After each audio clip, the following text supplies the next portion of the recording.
comedian incident. On April 15, 1984, Tommy Cooper, a 63-year-old comedian, walked onto the stage at Her Majesty's Theatre in London. 12 million people were watching live from home on ITV. Cooper was Britain's favourite comedian, and he was known as the man who made magic tricks funny by getting them wrong. That evening, Cooper wore a red cloak as he prepared for his magic act. His assistant Sandy Lawrence helped him put on the cloak. He thanked her. Little did he know, those would be his last words. As the show proceeded, the audience was already laughing. Suddenly, he slumped backward against the curtain.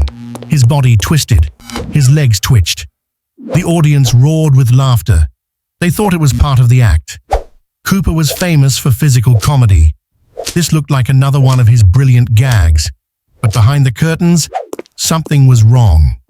Cooper wasn't moving on cue. The routine was taking too long. Director Alistair Macmillan realized immediately that something terrible had happened.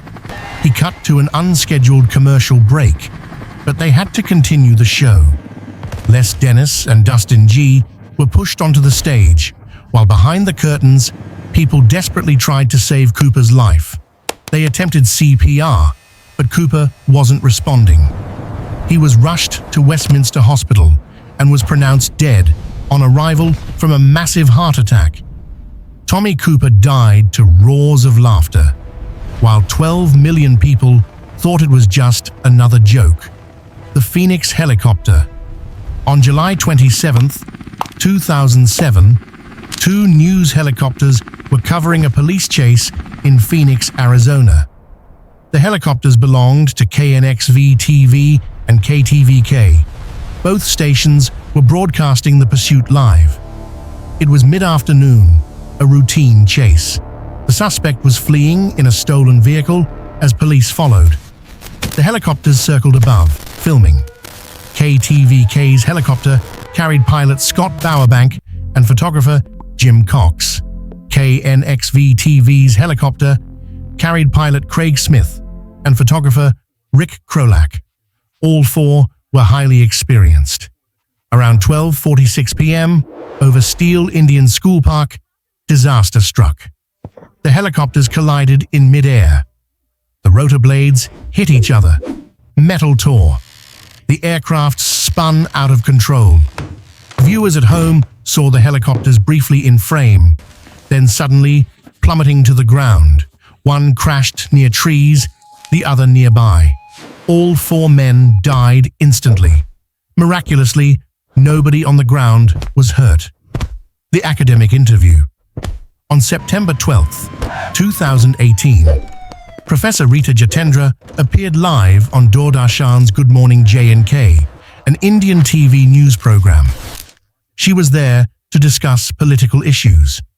The interview began normally. She was articulate, composed. Mid-sentence, Jatendra stopped talking. Her expression changed. She tossed her head backward and gasped for air. The host immediately realized something was wrong. Cameras were still rolling. Viewers watched as she struggled to breathe. She collapsed in her chair.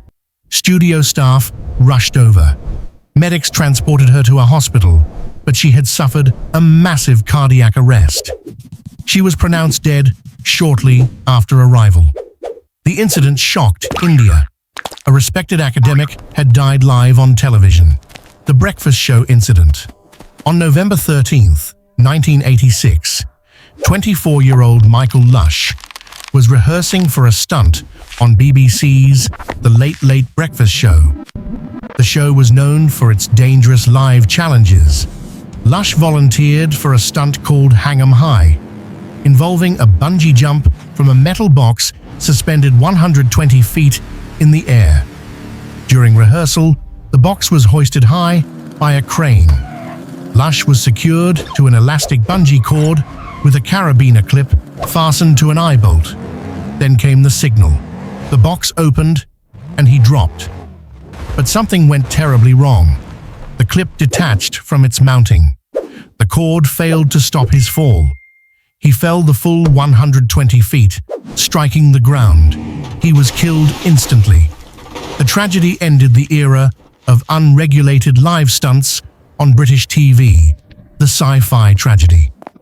On September 20th, 1996, actor Kenneth Keith Steadman was filming an episode of the sci-fi series Sliders near El Mirage Dry Lake, California. He was driving a dune buggy across the desert during a simple scene between takes. The buggy hit uneven ground. It struck a hidden mound and flipped violently. The vehicle rolled, throwing Steadman from the seat before crushing him. Paramedics arrived quickly, but he was pronounced dead at a local hospital. Investigators confirmed it was a rollover accident. No explosions, just a tragic miscalculation. Hollywood was shaken. The skiing disaster. On January 29, 1994, Austrian ski champion Ulrike Meyer stood at the top of the Kandahar downhill course in Garmisch-Partenkirchen, Germany. Cameras rolled for a live World Cup broadcast. Meyer was 26, experienced and fearless. She pushed off and quickly built speed, about 62 miles per hour. But at one of the fastest sections, something went wrong. Her ski caught an edge. In a split second, she lost control, hitting the ground hard with such force that investigators later concluded she likely broke her neck on impact before crashing into the safety net. Rescuers rushed to her side. She was transported to a hospital, but never regained consciousness. The world of skiing mourned the loss of a champion and demanded safety reforms. The Challenger disaster. On January 28, 1986, the Space Shuttle Challenger prepared for launch with 7 astronauts, including Krista McAuliffe, the first civilian teacher selected for space.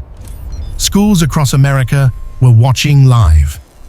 Despite engineers warning about O-ring safety in cold weather, the launch proceeded. At 11:38 a.m., Challenger lifted off.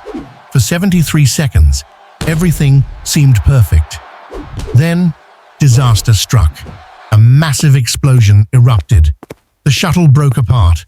Millions of viewers stared in shock as commentators fell silent. All 7 astronauts were killed. Debris fell into the Atlantic Ocean.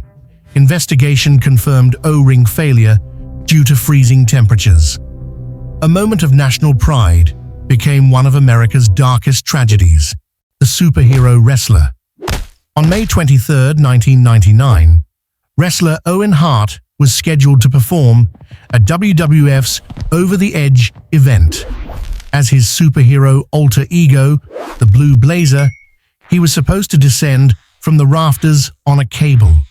Hart disliked heights and told friends the harness felt unsafe. At 78 feet above the ring, as he was being positioned for the stunt, the quick-release mechanism accidentally triggered. Hart fell straight down, hitting the top rope with extreme force before collapsing into the ring. Fans initially thought it was part of the show, until EMTs rushed in. Hart was unresponsive. His aorta had been severed. He was pronounced dead at 8:20 p.m. The reality show tragedy. On November 27, 2019, actor and model Godfrey Gao was filming the Chinese reality show Chase Me in Ningbo. The show was physically demanding, with contestants running and performing extreme challenges for hours. Around 1 a.m., exhausted, Gao slowed down, touched his head, and collapsed face first. Cameras were still rolling. Contestants rushed to him. CPR was started, but he remained unresponsive. An ambulance arrived late. He was pronounced dead from sudden cardiac arrest. His death exposed the dangers of overworking reality show participants. The fall on set. On June 8, 2019, 90-year-old Philippine cinema legend Eddie Garcia was filming a scene in Manila. While walking into frame, his foot caught on a cable lying on the ground. He tripped forward and fell hard. Garcia remained motionless. Doctors later confirmed a severe cervical fracture. He was placed on life support for 12 days before passing away. The incident called attention to on-set safety failures, the morning news tragedy.